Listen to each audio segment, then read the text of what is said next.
এটা কুকুৰক লৈ উত্তাল ৰাজ্যৰ ৰাজনীতি। ৰাহুল গান্ধীৰ পিডি নামৰ এই কুকুৰটোক লৈ অসম কংগ্ৰেছৰ শীৰ্ষ নেতৃত্ব আৰু মন্ত্ৰী হিমন্ত বিশ্ব শৰ্মাৰ মাজত অব্যাহত আছে বাকযুদ্ধ।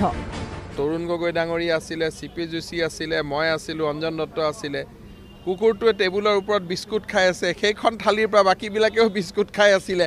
যি এটা পৰিৱেশ হৈছিলে, গতিকে সেইটো মই যিটো কৈছিলোঁ আজিতো সেইটো সঁচা প্ৰমাণিত হ'ল। কুকুৰটোও আমি সকলোৱে দেখা পালোঁ। সেই বিশ্বাসী প্ৰাণীটোক আজি আমি বিশ্বাস নকৰি আজি বহু ক্ষেত্ৰত SBক বিশ্বাস কৰিম নেকি? কিন্তু বহু ক্ষেত্ৰত মানুহে কয় যে বহুত মানুহক বিশ্বাস কৰিব নোৱাৰি। এনে বাকযুদ্ধৰ মাজতে হিমন্ত বিশ্ব শৰ্মাৰ আন এক বাক্যবান। এইবাৰ হিমন্ত বিশ্ব শৰ্মাই ক'লে কংগ্ৰেছীসকলে পিডিৰ বাবে থিয় হ'ব পাৰে, কিন্তু ৰাষ্ট্ৰীয় সংগীত গোৱাৰ সময়ত কংগ্ৰেছীসকলে থিয় হ'বলৈ টান পায়।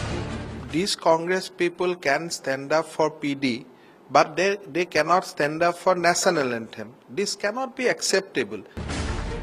কংগ্ৰেছ এৰি বিজেপিলৈ গমন কৰা হিমন্ত বিশ্ব শৰ্মাৰ এনে মন্তব্যত জাঙুৰ খাই উঠিল প্ৰদেশ কংগ্ৰেছৰ সভাপতি ৰিপুণ বৰা। ৰিপুণ বৰাৰ মতে ৰাহুল গান্ধীৰ কুকুৰটো হিমন্ত বিশ্ব শৰ্মাতকৈ বহুত ওপৰৰ। কুকুৰ হৈছে এবিধ প্ৰভুভক্ত জন্তু। তেওঁ গৰাকীৰ প্ৰতি তেওঁৰ আনুগত্য কুকুৰটোৰ নমৰালৈকে থাকে।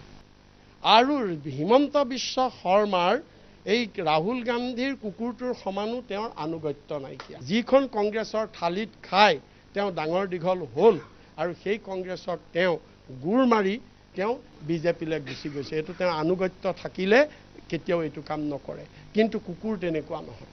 কুকুৰে নমৰালৈকে তাৰ গৰাকীৰ লগত থাকিব, তাৰ মালিকৰ লগত কুকুৰ থাকিব।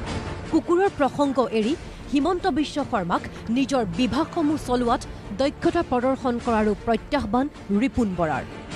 য'ত তেওঁৰ দায়িত্ব কি? ৰাইজৰ আজি খোৱা পানী নাই, স্বাস্থ্য নাই, পঢ়া শুনা নাই, স্কুল ঘৰ নাই, গোটেই শিক্ষা বিভাগ অৱস্থা নাই, নোহোৱা হৈছে।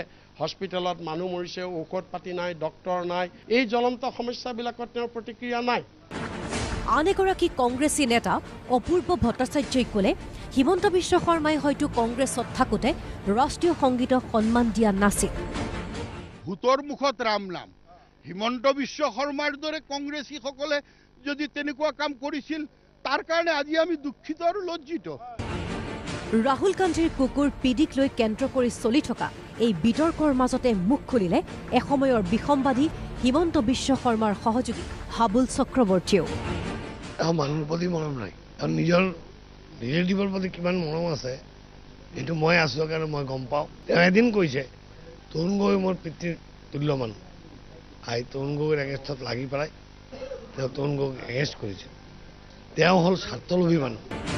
মুঠৰ ওপৰত এটা কুকুৰক কেন্দ্ৰ কৰিয়ে এইদৰে এতিয়া ব্যস্ত হৈ পৰিছে অসমৰ এইসকল কংগ্ৰেছী আৰু একালৰ কংগ্ৰেছী তথা বৰ্তমানৰ বিজেপি নেতা হিমন্ত বিশ্ব শৰ্মা। কেমেৰা পাৰ্চন নৱ ডেকাৰ সৈতে পংকজ প্ৰতিম বৰাৰ ৰিপৰ্ট, প্ৰতিদিন টাইম।